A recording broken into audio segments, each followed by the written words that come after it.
Hey everyone, welcome back to part 6, I think, of 3D modeling and texturing this Zwiehander that we were creating here. Um, so today we're going to be doing probably one of the most important parts, and that is UV texturing or like UV unwrapping. So we're going to start from the bottom and work our way up to the top, just like we were doing before. And I'm just going to click on this, and I'm going to click on this, which is cylindrical, like automatically cylindrically UV unwrapping this. So you don't need this UV toolkit. You only show that if you have a later version of Maya though. But so also one of the main things you want to do before you unwrap the UVs of anything is you want to freeze the transformations. That way when you unfold it, it does it to a correct size. So I'm just going to select this, and then I'm going to go to here. If you don't have that though, go to Control Shift and then Control Shift click that, and then you also want to have Control Shift click Layout. I have a tutorial specifically on you can right click and delete those. Adding those, but those are very important because you use those like all the time. So with that selected, I'm just going to click on here to unfold them, and it'll calculate it. And then I will click on here to lay it out. That way it's all the same size, and we have that seam going through the middle. That looks all right. I don't think we need to do much for that. Okay. Yep. So we can always fix these UVs later. I'm just gonna test something when. Alright, sorry about that pause, guys. I was just making sure those UVs would look good, and I'm here in Substance Painter real quick. Just added a quick marble thing, and it looks like it is working well, so I don't need to add anything else. So I'm gonna go back into Maya, and we're gonna continue working. So I'm just gonna add back a Lambert. Just wanted to make sure that there was nothing wrong with that. I'm not gonna do that for everything. I'm gonna save it now, and I'm just gonna close all of that. For this one, I think we'll do another cylindrical. So we're going to click on that, and then I'm going to go into here, and it's all messed up, but we need to do the steps. We need to freeze the transformations, and select the UV, unfold it, wait for it to unfold, and then we're going to lay it out. And it seems we have encountered an issue. Little issue. So I'm actually, let's see if we can try. Yeah. Okay. That's a better option. If we automatically do the UVs, doing that. So I'm just gonna unfold this and lay it out. Alright, that looks better. In fact, let's stitch these edges together. I'm gonna double click on those. I'm gonna do it in this area right here. Shift, right click, move and sew UVs. And double click on that line. Shift, right click, move and sew UVs.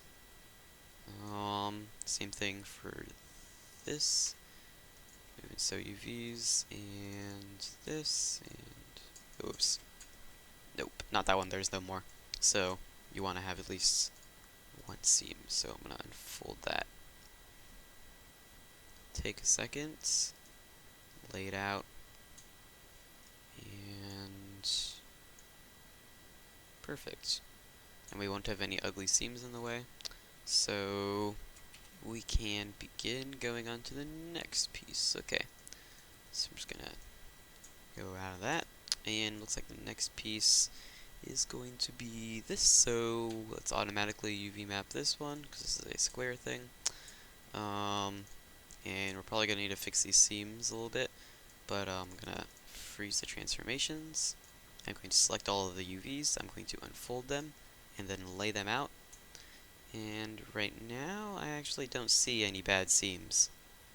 So they've been getting better at doing the automatic UV mapping in Maya. And right now, I'm not seeing any seams that are bad, so we're actually just going to leave that as it is.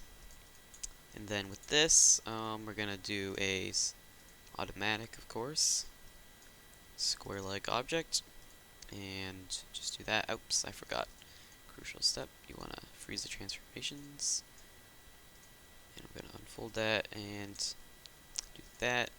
Same for this. I'm going to freeze the transformations. And select all of that. Oops, I did one wrong thing. We did not automatically UV unwrap it. Okay. I'm going to unfold it, and I'm going to lay it out. Perfect. Eventually, as you can see right now, like, these checkerboards are a different size, but once we lay everything out at the end, it'll make more sense. But right now, let's move on to the next piece. Just gonna automatically UV unwrap this, and I have a feeling we're gonna need to fix some stuff. So I'm going to freeze the transformation, select it all, unfold it, and lay it out. So let's see what could be fixed here. Everything's at like 90-degree angles. With simple square things like this, usually you don't need to fix anything, and this is one of those cases. So let's move on to the next object. Feeling this one's going to have some problems though. So let's freeze the transformations, select the UVs, unfold them, lay them out, and let's see, this one's looking a little weird.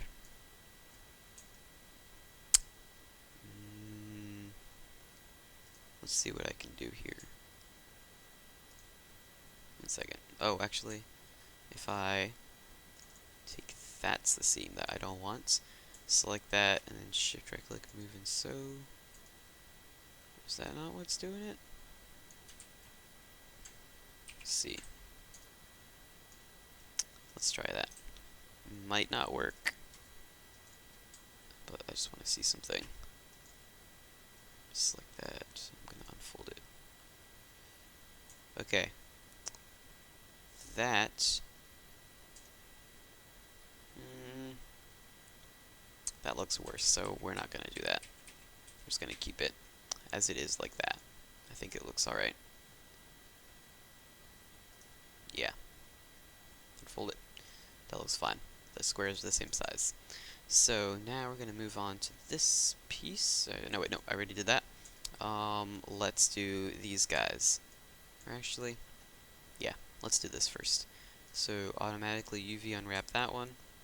This one I'm pretty sure is really easy though, because we just got simple 90-degree angles, no complex shapes like that.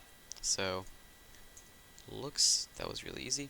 Select this one, freeze transformations, select it all. Oops, we did not automatically do it, and do that.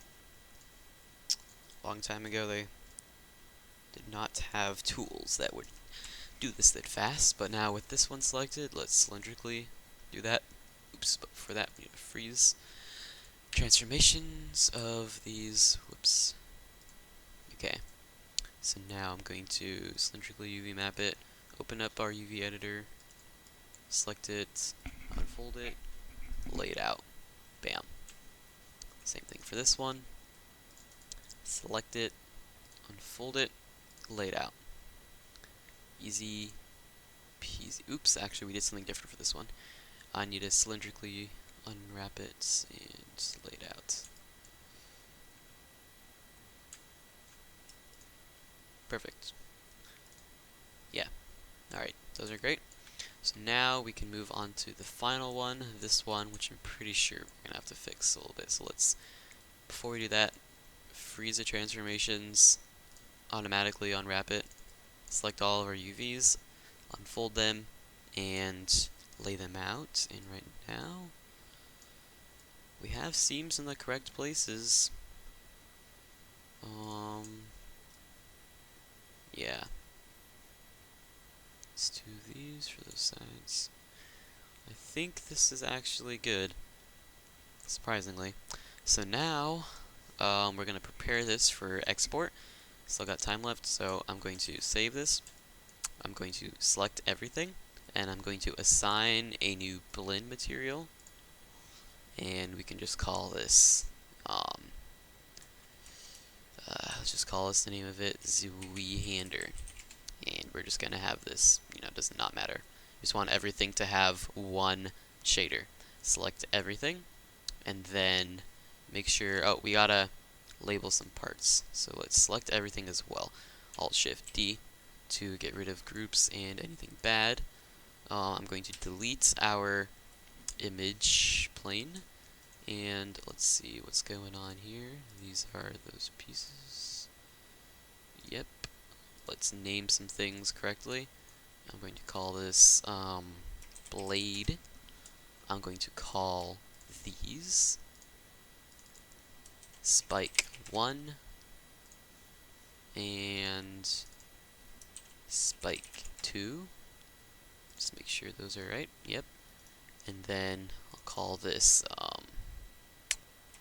spike screw. How about that? Kind of look like screws that would be going into the spike. So let's call that. Spike screw. It's important to have things organized like this in groups and special things like this because it'll make your life a lot easier. And I'm not exactly sure what this is. I'm going to delete that group. Let's start naming this. This is bottom blade notch. And then this is bottom blade. And then let's group those by selecting both of them and doing Control G.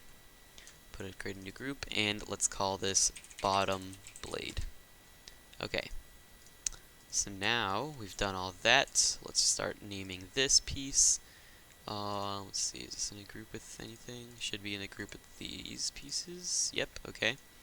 So let's call this, let's actually rename this to hilt. Rename this to inner hilt.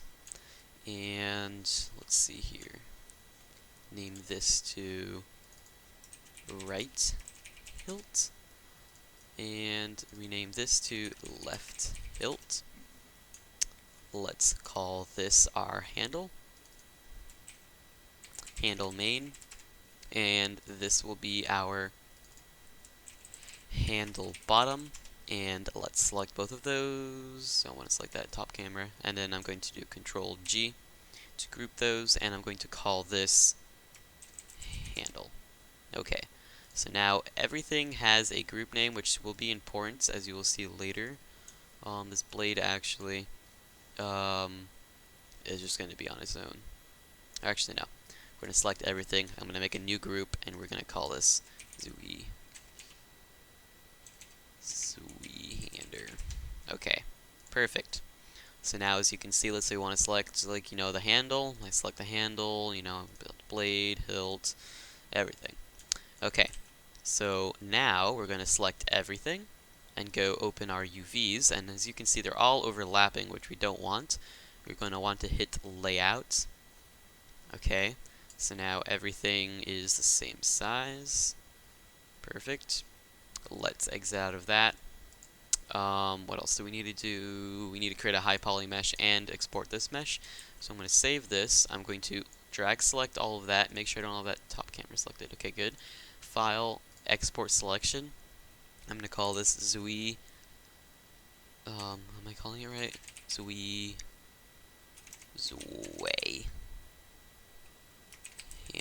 That's what it's called, right? Zwiehander. I also need to change that.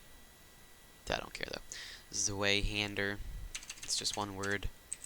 Underscore low. And then we're actually going to take this entire thing. Just like this, and go to mesh smooth, and this will be our high poly mesh. Okay, so now everything should be. Doesn't look like it actually smoothed it. Actually, yep, nope. That's the high poly mesh. So let's select that and go to File, Export Selection, and call this Zwiehander underscore high. Okay. Export selection, and I'm just going to open up, actually no, we are in my binary. I'll Control Z back to before I smoothed it again. Okay, I'm going to save this, and I'm going to end this episode off here, and in the next episode we will be texturing this inside of Substance Painter. So thank you for watching, please subscribe.